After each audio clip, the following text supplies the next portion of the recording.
When 40-year-old Katie Janness failed to come home from taking her dog on a walk one night in Atlanta, her girlfriend, Emma Clark, texted and called but got no reply. So she used the Find My iPhone app, which showed that Katie's phone at least was in Piedmont Park and not moving.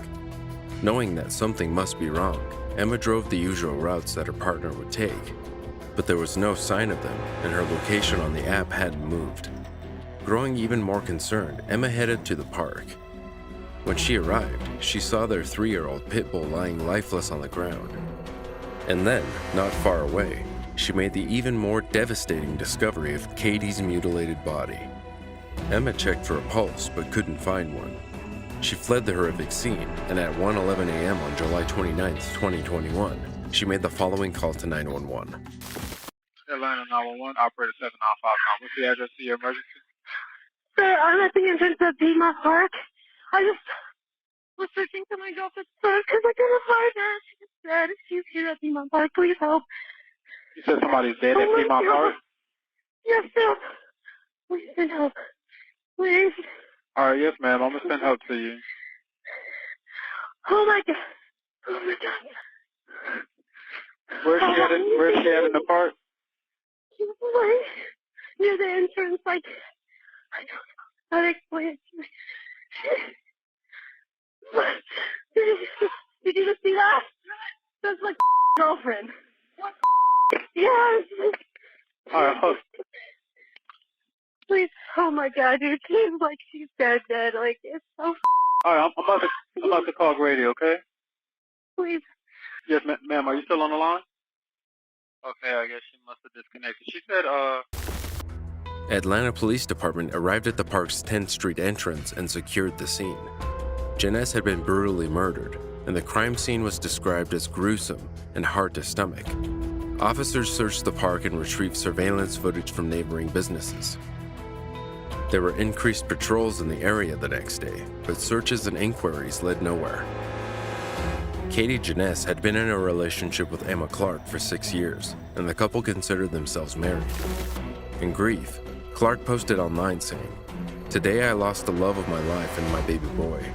It was tragic. She was the most intelligent, kind, humble, and beautiful person I have ever known. I wanted to spend every second with her. He was the sweetest, most loyal companion. My heart is so very broken. My world will never be the same." Janness had planned to visit her mother in Michigan just a few days after her life was violently taken. Many were shocked by her death, which needs to be solved, and over 1,500 people donated money to help pay for her funeral. Katie strongly believed in equality and social justice, which adds to the injustice of her violent end. Piedmont Park is about 2 miles from downtown Atlanta, and at that time of the night, the streets were quiet. The last images of Katie were caught by a camera at the intersection of 10th Street and Piedmont Avenue. They show her walking Bowie across rainbow colors that had been painted for Pride. This last image of Katie is especially profound, as she was part of the LGBT community and was murdered not long after Pride Month. Other cameras captured 6 people in the area at the time of the murders. Atlanta police released the footage and made it clear that the people in it weren't suspects. As Katie and the dog were both stabbed multiple times, it's likely that someone might have heard screams or barking and possibly seen something that could help find the killer.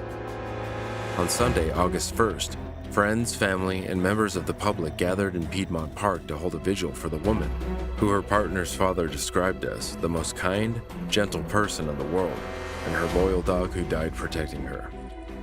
Despite public appeals for information, and the police working around the clock, little progress was made on the case.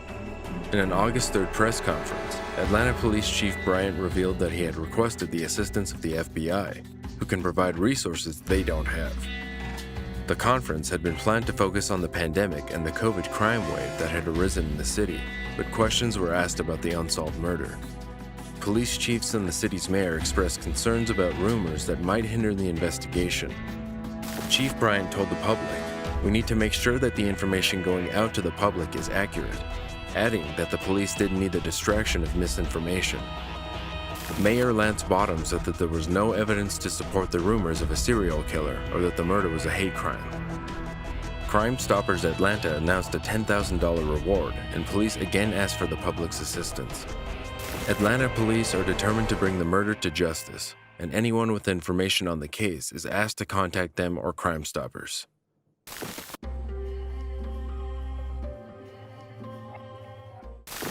As Cindy Bulk stood by her husband as he taught her to shoot a .38 caliber handgun, she never imagined she would use it to shoot anything other than the target. But on May 6, 2014, that all changed. Her husband had passed away just 4 months earlier, and Cindy was home alone in the house that held so many of their happy memories. She noticed a young man look through the front door and then try to open it. As the stranger walked around the house checking for a way in, the 47-year-old widow went into panic mode. She grabbed her gun, hid in a bathroom, and called 911. Hello, 911? Hey, please help me. Somebody's trying to get in my house. What are they doing? They tied my front door and my front door, and now they're trying to break in my back door. Okay, stay on the line with me. I've already got office started. Do not hang up, okay? All right, I have a gun in my hand. I'm terrified. Okay.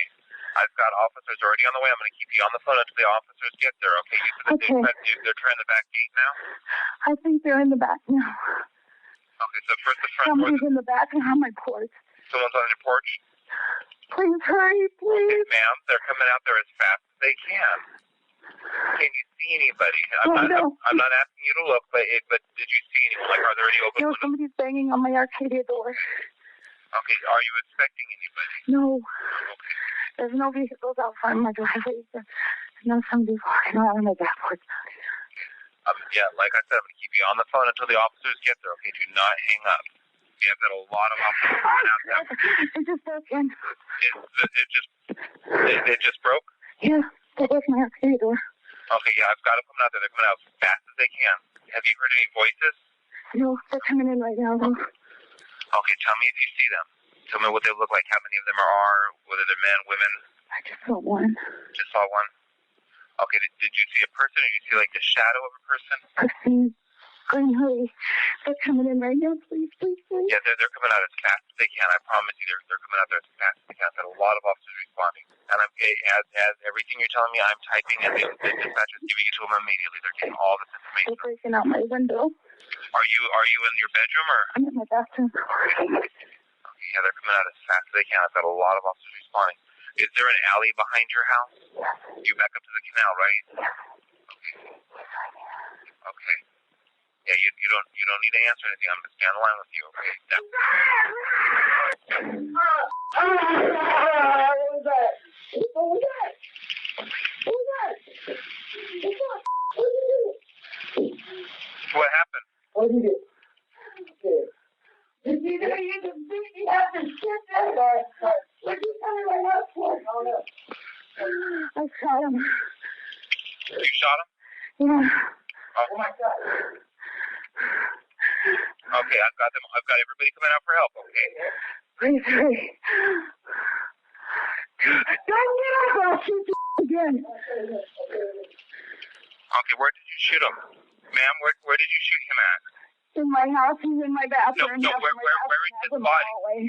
Where in his body did you shoot him? What? Where in his body? He's laying half in my bathroom and half in the hallway. Where in the body? No, yeah, like, did you hit him? I don't know. Okay. Okay, do you recognize him? Is he somebody No, I don't recognize him. Okay, so he came into the bathroom where you were? I'm in the front bathroom. Okay. I said don't move. What is he saying? He said he thought the house was abandoned. Abandoned house with a car and locked gates and, yeah. He should be sorry. You knocked, you banged, you tried to get indoors. I heard you out there. Because why should I unlock the door? And you're rattling and beating on everything and trying to climb my fence. I'm not even going to talk to you. Yeah, there's no need to. The officers give me their few. I've got just about every officer on that part of town is responding out there, okay? Please get somebody here. Yeah, they're coming out as fast as they can. Are you hurt at all? I don't know. My face is bleeding. I'm bleeding from some places. I don't know where else. I don't know. He was beating on me. He was hitting you? He was beating on me when he found out I was in there. That's why I dropped the phone and I almost dropped the gun. I ended up shooting. Okay. Okay, yeah, I've got them all coming out as fast as they can. They're arriving in the area now. Okay. Yeah. When you hear them at the door, you're gonna have to. I'm not gonna walk off the top of the stairs. No. I'm not gonna want you to leave the bathroom. Yeah, I'm gonna have them come to you, but you're gonna need to put the gun down, not near you. I will. Okay.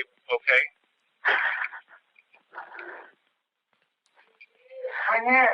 I'm gonna wait till you see the officers before I disconnect. Okay? Yeah, I'm showing they are there. They should be coming inside.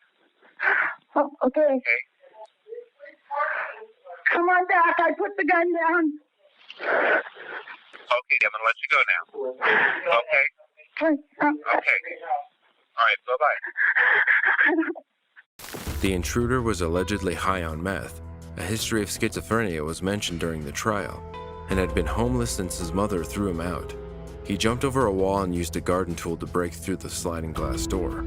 Once inside, the man made his way through the widow's Phoenix home and quickly found Cindy in the bathroom. The brave homeowner was beaten with the garden tool and punched repeatedly. The intruder hit her head on the towel rail and bent her backward over the bathtub. That's when she managed to fire. Although she didn't know it at the time, she had shot the burglar in the stomach. Despite feeling some guilt for shooting a human being, there was no doubt that he would have killed her if she hadn't. He had knocked her tooth out, and her eyes were swollen from his blows, and there was a large cut across her face. 21-year-old Michael Lewis, the man who very nearly took her life, was a few years younger than Bulk's son. Police escorted him to the hospital, where he stayed for a month. Following a traumatic ordeal, Bulk was in the ICU for 3 days and in hospital for over a week. She was left in a wheelchair, which she would need for the next year, along with suffering from chronic pain. The victim was unable to work after the incident, and having experienced such terror, the widow also had to cope with PTSD. When Lewis was released, he was charged with second-degree burglary and aggravated assault. In September, he pleaded guilty to both charges as part of a plea agreement and was sentenced to a year in prison and 4 years probation. The criminal was also ordered to pay monthly restitution, which he did but stopped paying before he finished paying just $458 for breaking the door. After ongoing treatment to overcome her PTSD, Bulk now wants anyone who's been through trauma to know that they can get through it. She told azfamily.com, "If I could help just one person by what I went through, I would say, get help. Don't wait until it's too late. Get help."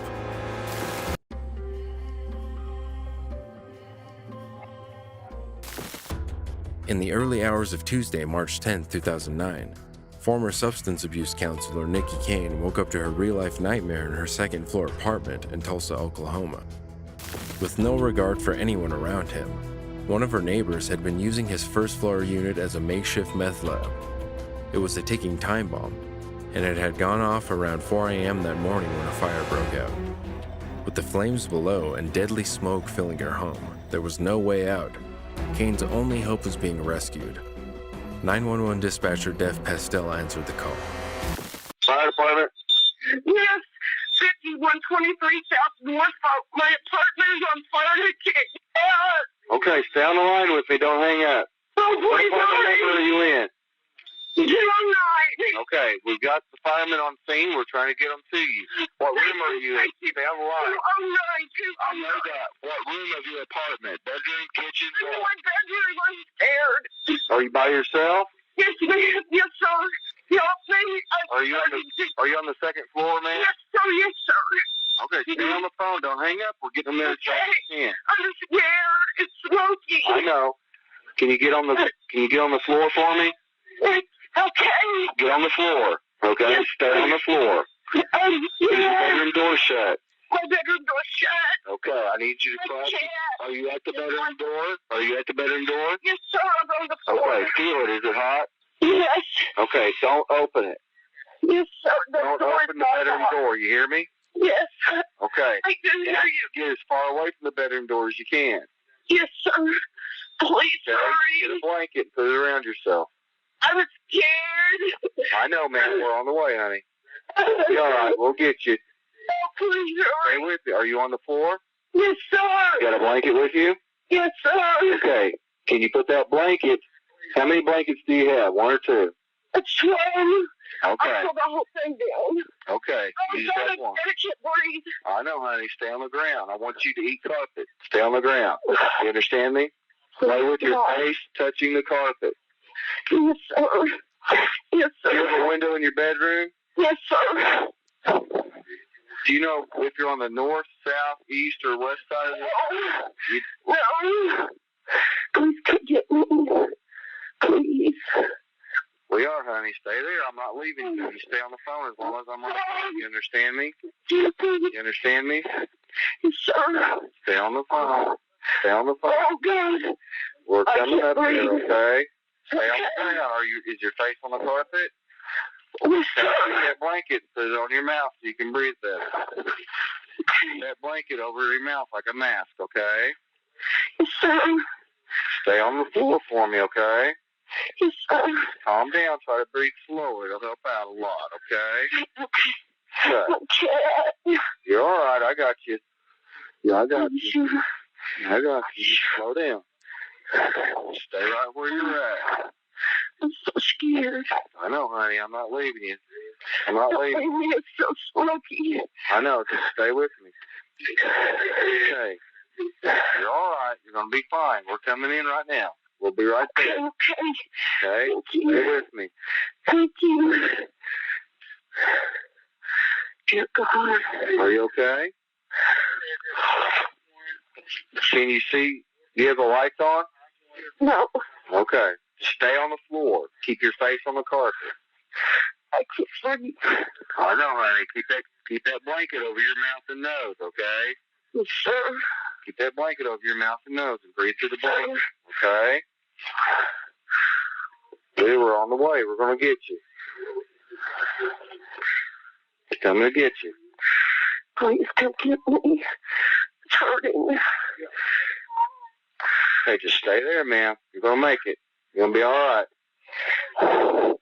Go ahead and cough if you need to cough. That's fine. Stay with me. I want to hear you breathing. Talk to me.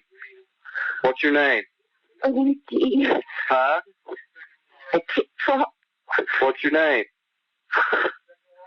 What's your name? Nikki. Nikki? I'm Jeff. I'm Jeff, Nikki. Stay with me, honey. Please come quick. We're getting here as soon as we can. As soon as we can. Oh, God. Wrap up in that blanket. Wrap up in that blanket. Breathe through the blanket, okay? How old are you? Nikki, talk to me. Nikki, talk to me. I'm 55. You're 55, okay. I can't. Okay, I'm with you, Nikki. Don't leave me, okay? Talk to me. Breathe through that blanket. Oh, God, help me. We are. We'll be right there. Oh, please come quick. I know, honey. You're doing good. You're doing good. Are you under the window? No. Where are you at in the bedroom? I'm on the bed. Okay, where's the bed? Is it by the window? Yes. Okay. Please come. Are you on the floor? Yes, sir. Okay. Stay where you're at, okay? Breathe through the blanket, okay? I'm breathing. Breathe through the blanket, please. Oh, it's so bad. Help me. Okay, stay on the phone. Stay on the phone. I can't breathe. Help me. I know, we're coming, we're coming, we're coming. Please, God, help me. I can't. Please, God, help me. Oh, God. I'm gonna die. Okay, honey, we're coming. Okay. Nikki, talk to me. I can't. Okay, I want to hear you breathe. I'm passing out. I know, honey, just stay with me. Stay awake with me, okay? Stay awake with me. Stay with me. Nikki? I can't. Okay. Please, hurry. We are. If you can Get stay. to my door. We are, honey. We're coming. Oh, God. I can't breathe. I know, honey. Stay in that blanket. Stay in that blanket. Stay in that blanket. Are you? Stay in that blanket. Nikki, are you with me? No. Stay with me, honey. We're going to get you. Stay with me. Help me. We are. Getting there as soon as we can. We're there. We're trying to get to you. We're going to get you. Don't worry about it. We're going to get you out. You'll be fine. Just talk to me.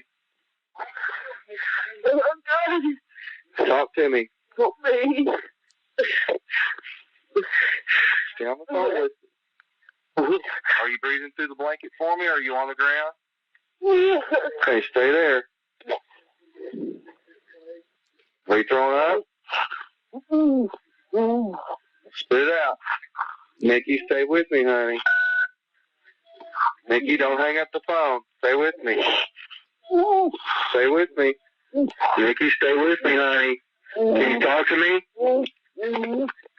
Nikki, can you talk to me? Nikki, can you talk to me? Nikki? Nikki? Despite the frightening ending, the 55-year-old caller was rescued from her bedroom. She was unconscious but alive and was rushed to Integris Baptist Medical Center in Oklahoma City with extensive respiratory and burn injuries. The fire gutted the apartment where it began. 8 apartments in total were damaged by smoke and water, and 4 upstairs units were completely destroyed. The damage was estimated as being over $300,000. As fire investigators worked to identify the cause of the blaze, 4 people who had been in the Royals Arms apartments at the time fought for their lives. Their names were released to the public the next day. They were 39-year-old Maria Martinez, 35-year-old Armando Nunez, the caller's 55-year-old Nikki Kane, and a man of unknown age, Mark Roberts. The last man's family tried to withhold his name, but an open records request revealed his identity. It was starting to look like Roberts was responsible for the fire, but with him unconscious in hospital, authorities had to wait to question him. A friend of Kane's told News on 6 that she remembers finding out it was a meth lab explosion. She said, "I was livid. I was just so angry that I didn't know how to process it."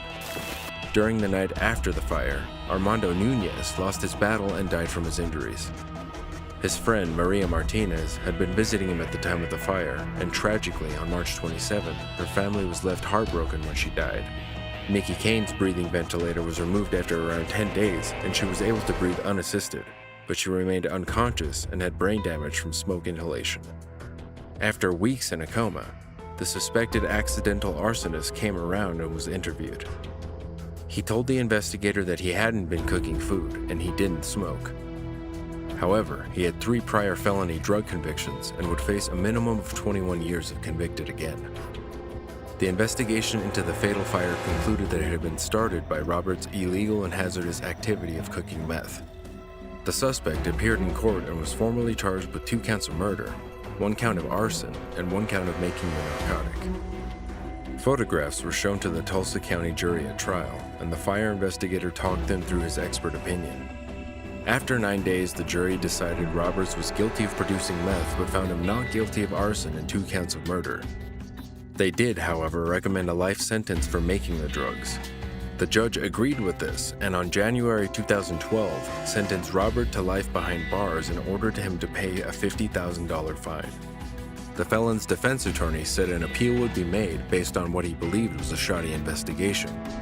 At trial, he had raised the point that no meth-making materials were found where the fire started. However, his client's appeals and petitions have so far been denied. The woman who called 911, Nikki Kane, never recovered and remained confined to her bed, still unable to speak for almost 5 years after the fire. On January 6, 2014, she passed away. The only survivor of the fire was now the man responsible for it.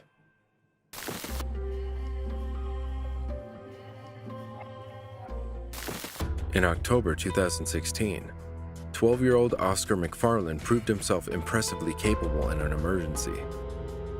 When his mother had a seizure, the young Australian wasted no time and called for help. Go ahead, caller. Where do you need the ambulance? All right, tell me exactly what happened. She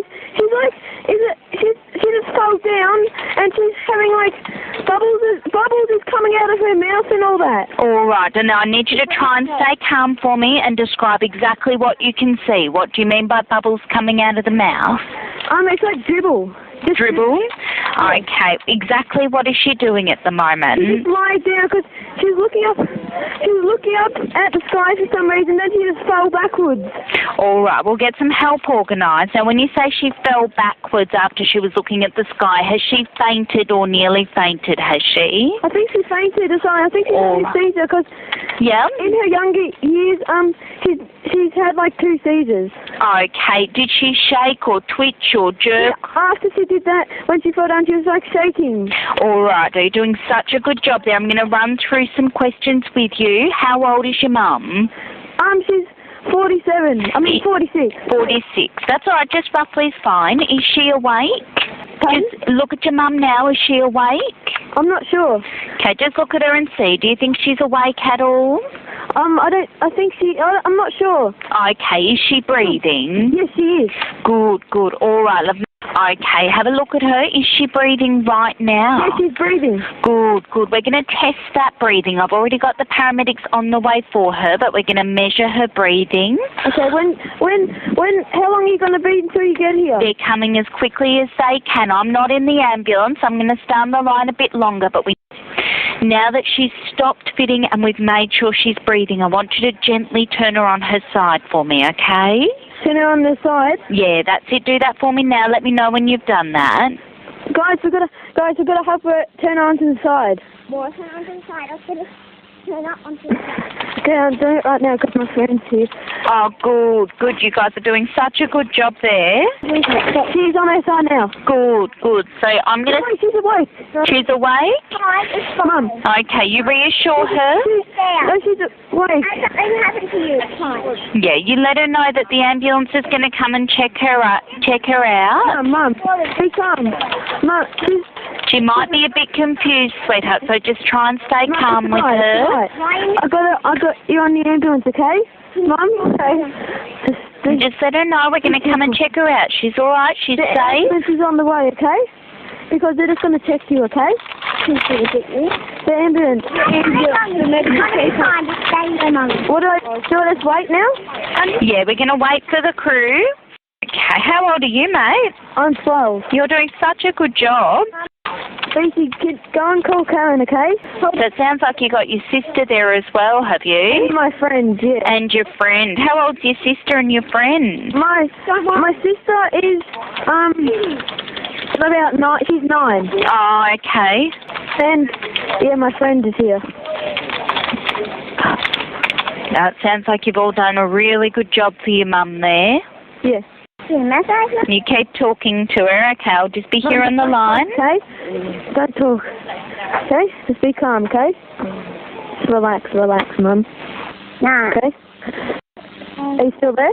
Yeah, I'm still here, mate. Yeah. They said after she has a seizure, it acts a bit weird. So it's normal, okay? Your sister getting a bit upset, is she? Yeah, don't really worried. Oh, I don't know. You're doing such a good job, and you're exactly right. People generally aren't themselves after a seizure. Yes. Maybe her blood level was low or something, or she's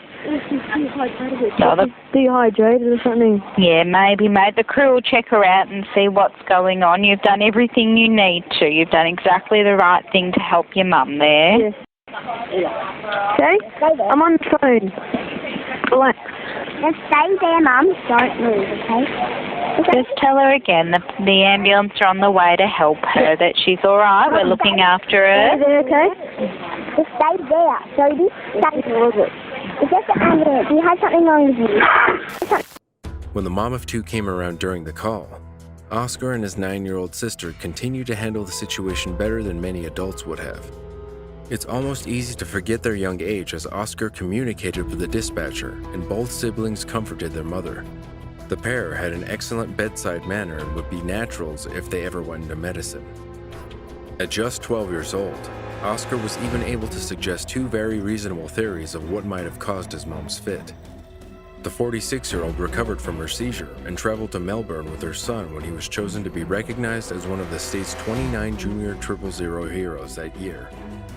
Established by the Australian Emergency Services Telecommunications Authority, the Junior 000 Heroes Award celebrates young Australians who show outstanding bravery and play a vital role in emergency situations. children are nominated for the award each year by the operators who take their calls.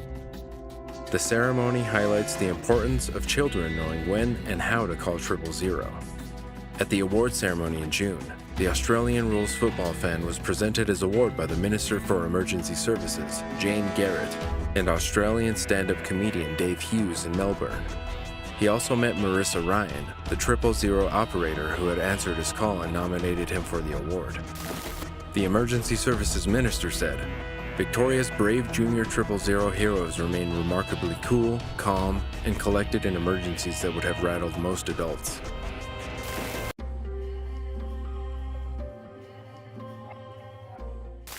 Just before 11 a.m. on February 22, 2014, maintenance man Gerald Gardner arrived at the home of Samira and podiatrist Adam Frash in Tallahassee, Florida. The Frashes lived in a lavish mansion and had been married 5 years, but their relationship had had many up and downs.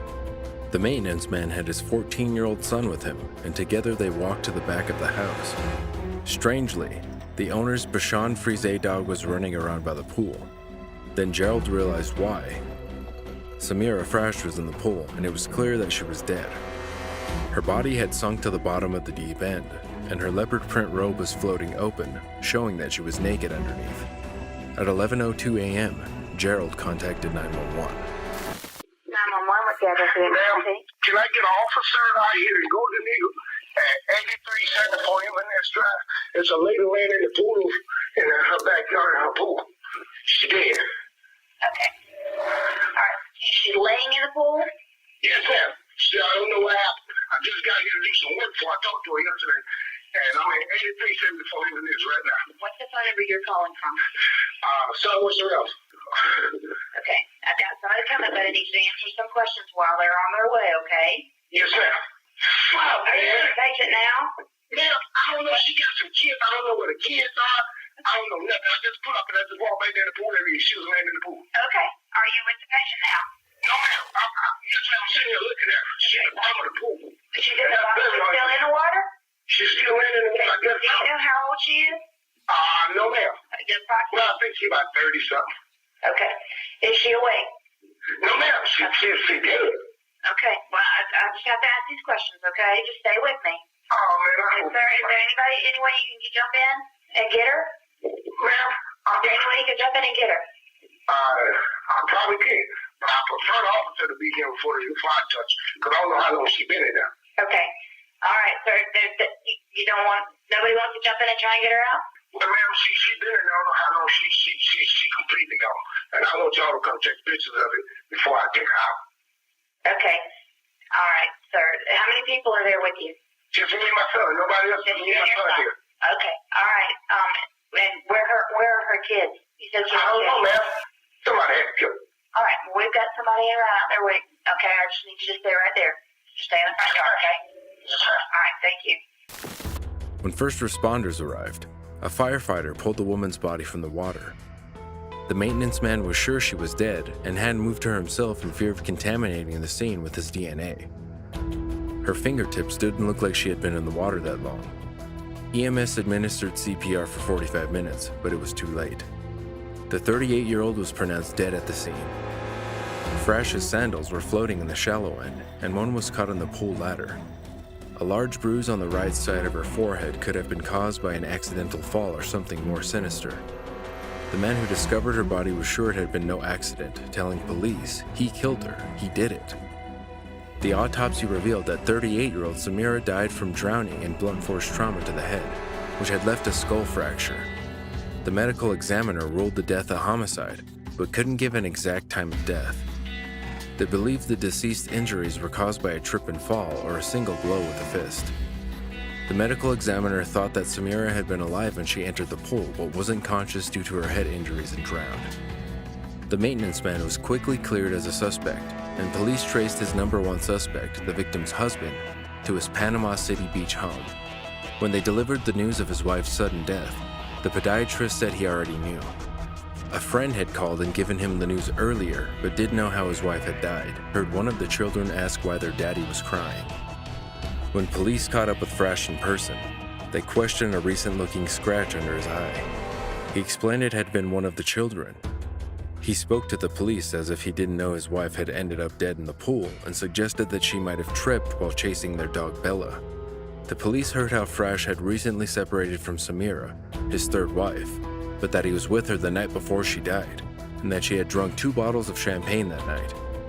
After spending the day together and getting on well, the atmosphere changed later in the night when the victim discovered her husband was involved with yet another woman. Emotions flew and the couple fought before. According to the unfaithful foot doctor, they both went to sleep. He didn't plan on spending the night there and left in the morning with the girls as they planned before going to bed, and that Samira was sleeping when he left. Their marriage had been far from idyllic. The doctor had met Samira in Paris. She was a fashion model, and he was in the process of separating from his second wife. When his divorce was finalized, they married in Vegas and had a second ceremony in Madagascar. When the third Mrs. Frash moved to start her new married life in Florida, she was stunned to discover that her new husband had a child. The couple got over this and had 2 children together. The relationship was full of affairs, accusations, and arguments. In 2013, Samira was arrested for domestic assault and trying to run her partner off the road.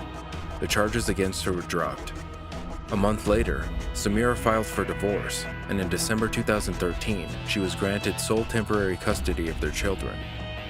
According to her friends, neighbors, and assistant, the ex-model was afraid that her husband would act on his threats to kill her. The police weren't buying his story, but they didn't have the evidence they needed to prove he murdered his third wife. With his money and resources, it wouldn't have been difficult for Frash to flee the country, so the police wanted him behind bars. After first being arrested and released on child custody charges, Frash was rearrested for illegally possessing weapons while on bond. While he was in prison for that, the murder case against him grew. From Leon County Jail, Frash wrote an open letter to the people of Tallahassee. In the letter, he claimed he was being held under a false pretext and was being put through a nightmare. He said no one should have to endure that from the American justice system. He spoke of the horrors of jail and posed 2 questions to the court. What evidence they had that places him at the pool at the time of his wife's death and her specific time of death. He said that he knew from his medical training that the time of death could be very time specific. Toxicology reports showed that Samira had no alcohol in her system, and it seemed that she would get sole possession of the house if they divorced. This, the prosecution argued, was a motive for wanting her dead. Almost 3 years after Samira died, the widower was charged with first-degree murder, and he was finally brought to trial. At trial, the prosecution argued that the accused had hit his wife in the head with a golf club and threw her into the pool in an attempt to remove the incriminating DNA. He then staged the scene and left. The victim's DNA was found on a golf club at the home, and a witness testified that Frash had asked him to make his golf clubs disappear. They also called on testimony from the defendant's cellmate, who claimed Frash confessed that he hit Samira with a golf club. The defense argued that the case was entirely circumstantial and that it was possible someone else killed Samira. Then, they pointed to testimony from the medical examiner, who didn't believe that the victim was hit with a golf club, and from a neighbor, who thought he saw Mrs. Frash alive after her husband had left the property. However, the jury took less than 2 hours to decide the defendant's fate and found him guilty of first-degree murder. For Frash, the man who used to have it all, there would be no more million-dollar mansions and fast cars. In January 2017, the judge sentenced him to life in prison. Frash appealed for a new trial, but in September 2019, Florida's First District Court of Appeal upheld the previous court's decision. As a result, he remains a convicted murderer serving a life sentence and still maintains his innocence. Don't forget to like this video if you found it interesting, and subscribe to join us in the next episode of True 911.